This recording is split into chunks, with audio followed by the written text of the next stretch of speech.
Rosel, sigurado ka ba talaga na inuwi mo kagad dito yung bata? Hindi mo kailangan gawin to. Sobra-sobra na yung tulong na nagawa mo sa kanila magmula sa ospital hanggang sa libing. Gusto ko, Gwen. Dahil kung tutuusin, kulang pa ang lahat ng to. Dahil hindi nito maibabalik ang buhay ng tatay niya.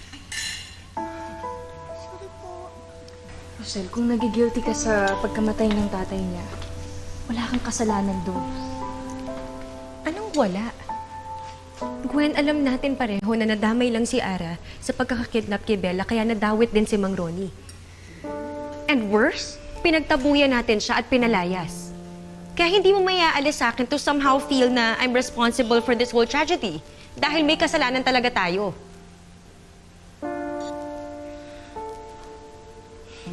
I'm sorry. Pasensya ka na, pagod lang din ako sa dami ng nangyayari. Pero buo na ang desisyon ko. Aampunin ko si Ara.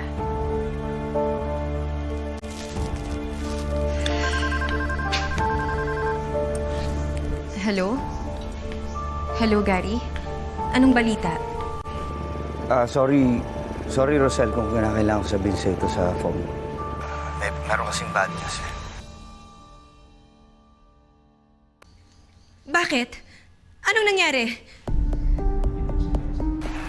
Nakita ko sa bangka si Bella. Tapos nagkaroon ng putukan. Hanggang sa sumabog yung bangka doon sa gitna ng dagat. Ha? Hinahanap pa rin si Bella. Pupunta ako dyan. Sabihin mo sa akin kung nasan ka.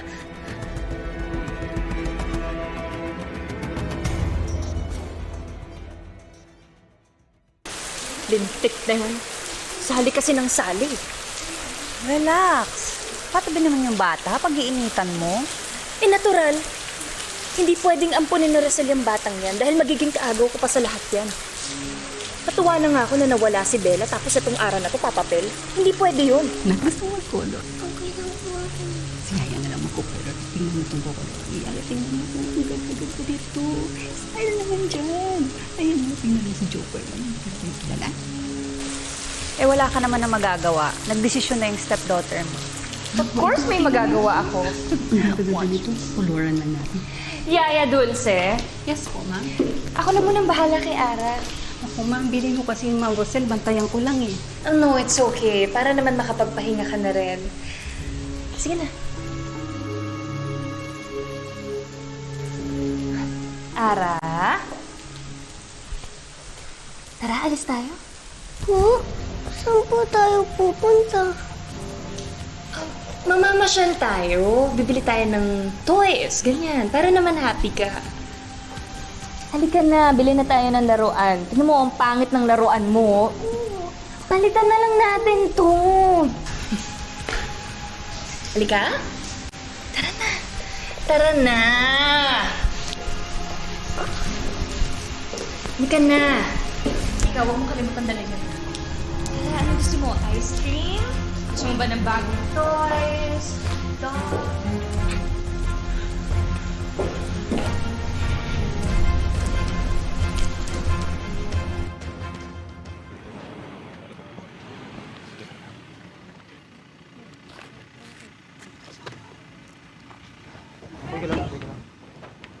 Rosel! Rosel! Rosel! Asan si Bella? Bakit hindi ko makita si Bella? Nasaan si Bella? Nahanap na ba siya? Hindi pa, pero nakita ko siya. Tinawag pa nga niya ako eh. Sigurado ka ba na si Bella yun? Sigurado ako. Sigurado ka ba na anak ko yun? Sigurado ako. Si Bella yun. Kung gusto mo tanong natin doon sa mga bata, di ka?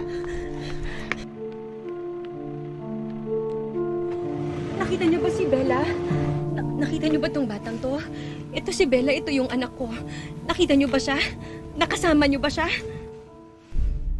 Opo. Kasama po namin siya. Mula sa van, sa bangka. Nasan siya ngayon? Bakit hindi niyo siya kasama? Nagkanya-kanya na po kasi kami ng talon sa tubig kanina. Nung nasasunog po yung bangka. Ha? Nasaan si Bella? Gary, nasaan si Bella? Bakit hindi makita si Bella? Nasaan yung anak ko? Nalunod ba siya? Hinahanap na siya. Namatay ba siya? Nasaan si Bella? Shh, Rosal. Hindi. Hanapin. Gary, hindi pwedeng mamatay yung anak ko! Hindi pwedeng mawala yung anak ko! Nawalan na ako ng tatay, wala na akong asawa! Hindi pwedeng mawala yung anak ko, Gary! Hindi pwedeng mawala si Bella! Hanapin natin si Bella!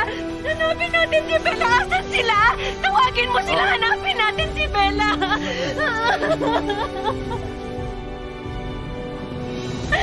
Gary! Asan yung anak ko?